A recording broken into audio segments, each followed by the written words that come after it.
When you hear the word Ayatollah, what comes to mind? For some, it might conjure images of powerful religious leaders, while for others, it may evoke thoughts of Iran's unique political system or even global headlines. But what does this title truly mean, and why does it carry such weight and intrigue? For many, it's a term wrapped in mystery, often associated with Iran's religious and political landscape. The word Ayatollah is more than just a title. It's a symbol of authority, tradition, and deep-rooted faith that shapes the lives of millions. The word itself is a combination of ayah, meaning sign, and Allah, or God. In Islamic tradition, an ayah is also a verse from the Quran, each considered a sign from God, carrying profound meaning and guidance for believers. So, Ayatollah means sign of God.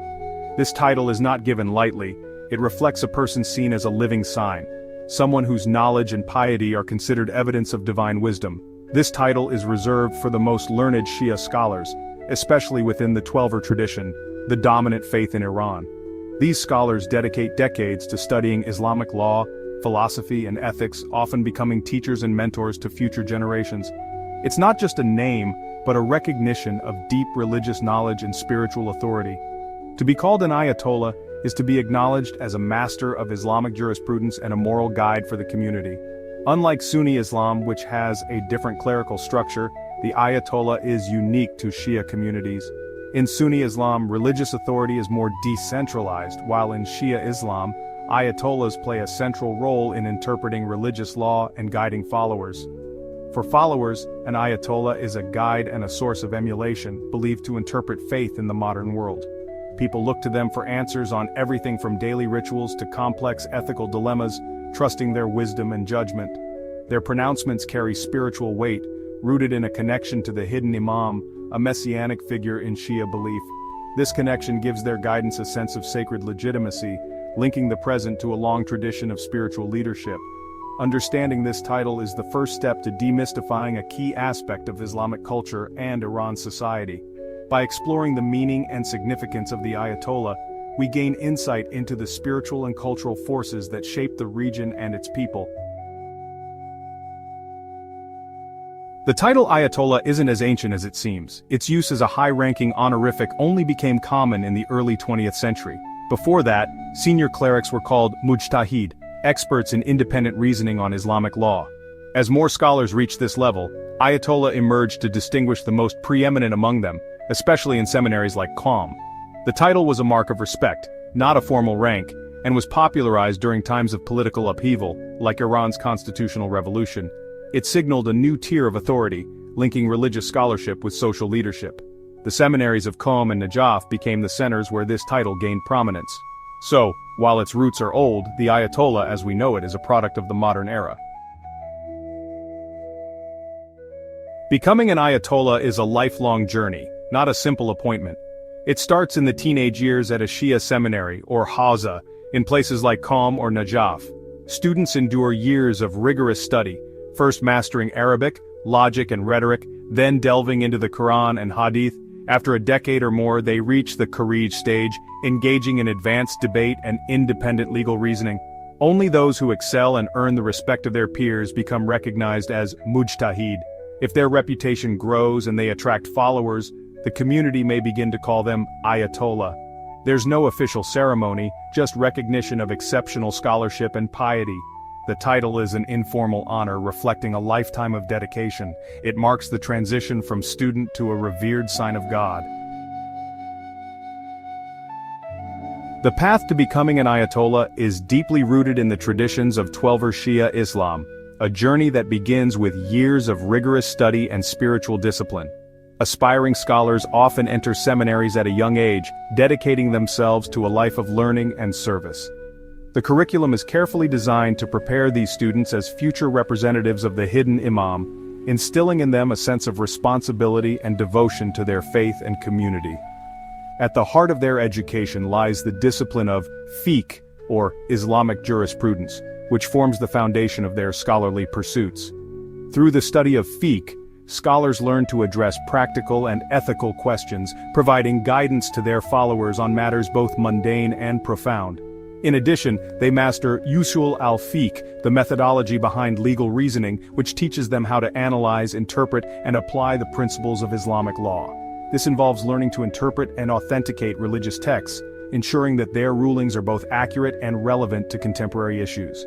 Mastery of these subjects allows Ayatollahs to issue independent legal opinions, known as fatwas, which can have a profound impact on the lives of their followers. But their education does not stop at law. It extends into a wide array of disciplines including philosophy, mysticism, and theology, broadening their intellectual and spiritual horizons. By engaging with these subjects, scholars develop a deep and nuanced understanding of the spiritual and metaphysical dimensions of existence.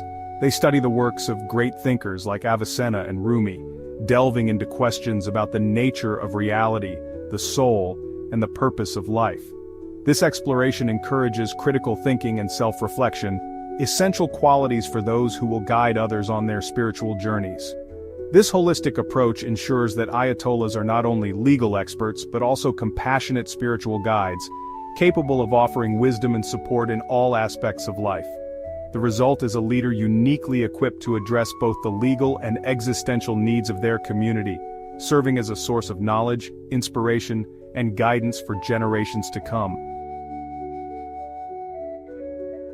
An Ayatollah's influence extends far beyond the seminary. As or source of emulation, they guide millions on religious practice and personal conduct. Followers seek their advice on everything from rituals to complex ethical dilemmas, making the relationship deeply personal. Ayatollahs manage vast charitable networks funded by religious taxes like supporting schools, mosques, and the needy. This financial independence gives them significant social power, allowing them to run institutions and provide welfare. Their authority often translates into political influence, as their opinions can sway public opinion and challenge state power. Throughout history, Ayatollahs have acted as moral voices, mobilizing social movements and speaking out against injustice. Their dual role as spiritual and social leaders makes them central to understanding Shia communities. The Ayatollah is both a guide and a pillar of society. Nowhere is the Ayatollah's power more visible than in Iran. The 1979 revolution led by Ayatollah Khomeini established a theocracy based on the guardianship of the Islamic jurist. In this system, the supreme leader, always a high-ranking Ayatollah, holds ultimate authority over state and military affairs. The supreme leader is chosen by the Assembly of Experts, a body of senior clerics elected by the public. While Iran has elected institutions like a president and parliament, these are overseen by the unelected clerical establishment. The supreme leader's influence permeates all branches of government, making Iran's system unique in the modern world. This arrangement is a direct result of Khomeini's vision, placing religious authority at the heart of political power.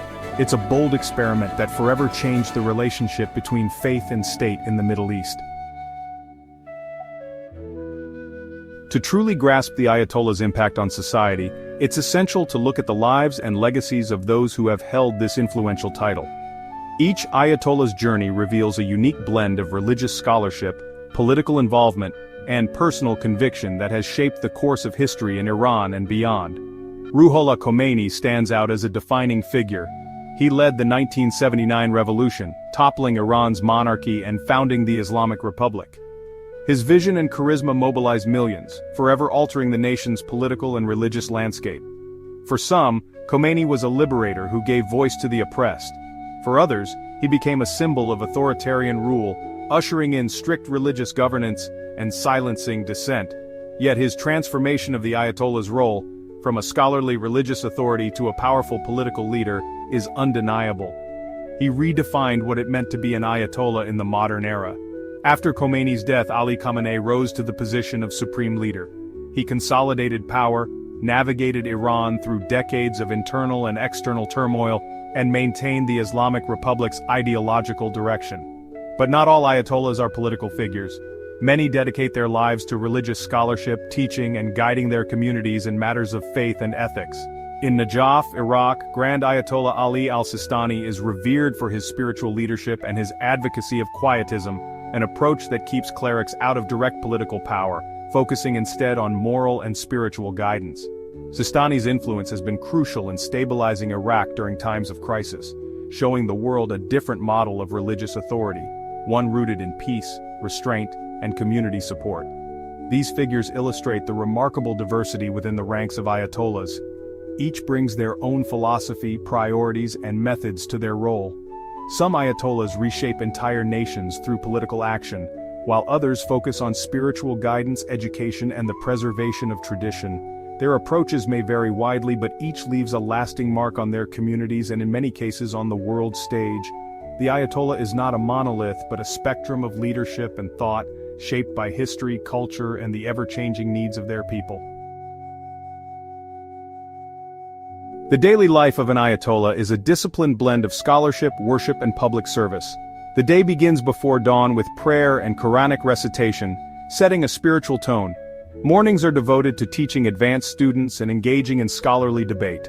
When not teaching, the Ayatollah conducts research, writes, and responds to complex questions from clerics and followers. Afternoons are filled with public duties, meeting visitors, offering guidance, and overseeing charitable work. The office is a hub, processing thousands of inquiries and distributing funds to support religious and social institutions. The 5 daily prayers punctuate the schedule, providing moments of reflection. Evenings may include leading congregational prayers and more study or worship. It's a life of immense responsibility, requiring intellectual rigor and spiritual depth. Every day is lived in service to God and the community. In a world that often seems secular, the Ayatollah's influence remains profound. Understanding this role is key to grasping the politics of the Middle East and the dynamics of Shia Islam. The supreme leader in Iran shapes global events, while figures like Sistani in Iraq provide stability and moral guidance. Ayatollahs can mobilize populations, quell unrest, and offer a moral compass in times of crisis. Their authority reveals a rich tradition of debate, spirituality, and social responsibility. The Ayatollah challenges stereotypes, showing Islam's complexity and the deep ties between faith and daily life. To understand the modern world, one must understand the enduring power of the Ayatollah. Their story is a vital chapter in the ongoing quest for knowledge and understanding.